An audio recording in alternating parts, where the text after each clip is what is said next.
Biases in the Cars movie by me, Chris McIntosh.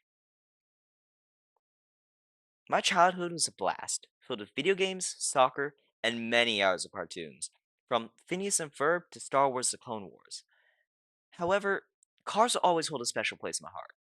I loved the red one kept saying ka-chow. My brother and I even made our own RC cars in the style of the ones in the movie. I would show them here, but we lost them like 6 years ago while moving to Los Gatos. Pixar's Cars is a heartwarming story about a car learning how having friends is worth more than having a trophy. However, no matter how innocent this movie may seem, underneath the surface lies deep gender biases. With its minimal amount of female roles in Cars, Pixar supports gender biases by mainly using women as love interests, objectifying and over-sexualizing women, and having a severe lack of women in the racing scene, spreading the idea that racing is only for men. Cars is an old movie, made in 2006, and its use of most of its female characters reflects its outdated values. While watching the movie, one may notice that only one female character appears in a sizable amount. That character is, of course, Sally Carrera. The only reason for her existence, by the way, is to serve as the love interest of McQueen. All other female characters make only passing appearances, usually only being wives of men, such as Mrs. the King being the wife of Mr. the King, owner of a prestigious racing company, Lizzie being the wife of the founder of Radiator Springs, and Minnie being the wife of Van, pestering him to buy stuff as they attempt to leave Radiator Springs and continue to California. Female characters lack agency and are not treated as full, well rounded characters, but merely as sideshows to the main attraction, the big race.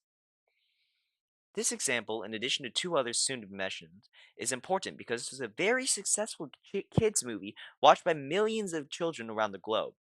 These implicit biases were seen by these children and formed a part of their worldview while they were young and easily influenced. Another example of these biases is the over sexualization of female characters.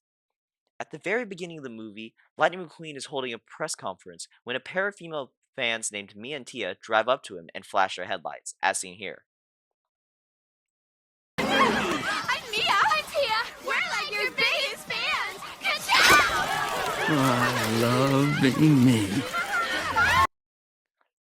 This is in reference to the act of flashing someone by quickly pulling up one's shirt and exposing their breasts.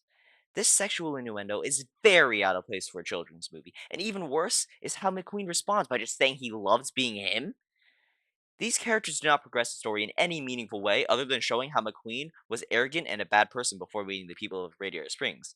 However, this is entirely unnecessary, as there are countless other ways to show that a character is arrogant, such as having them brag or gloat, both of which are things McQueen already does in abundance. This makes Mia and Tia redundant and only useful as tools to over-sexualize women. This implicitly spreads the bias of objectifying and sexualizing women to children who watch the movie, which in turn supports gender biases in society. Cars is a classic television show from 2006, but its amount of female characters reflects the outdated ideas the show holds about women in racing. There are roughly 15 female voice actors out of 86 voice actors in total, as seen here. This is a shockingly low amount, around 17%, giving the sense that directors of Cars believe that females don't participate in the racing scene, when in fact, there are countless female NASCAR drivers. The movie doesn't give female characters agency, with them nearly always existing only as the wife of a man. Finally, the few characters who aren't married are either the love interests or setups for inappropriate adult jokes.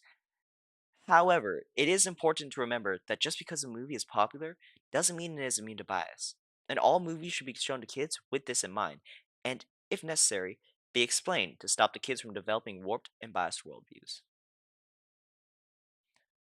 All of this is not to say that Cars is a bad show. Its main message is still a great one for kids to learn, and the story of a redeemed hero will always be beautiful. But no matter how good it is, it still has flaws, as previously mentioned. So the question is, what do we do to limit biases in these movies? Banning them would amount to erasing the past.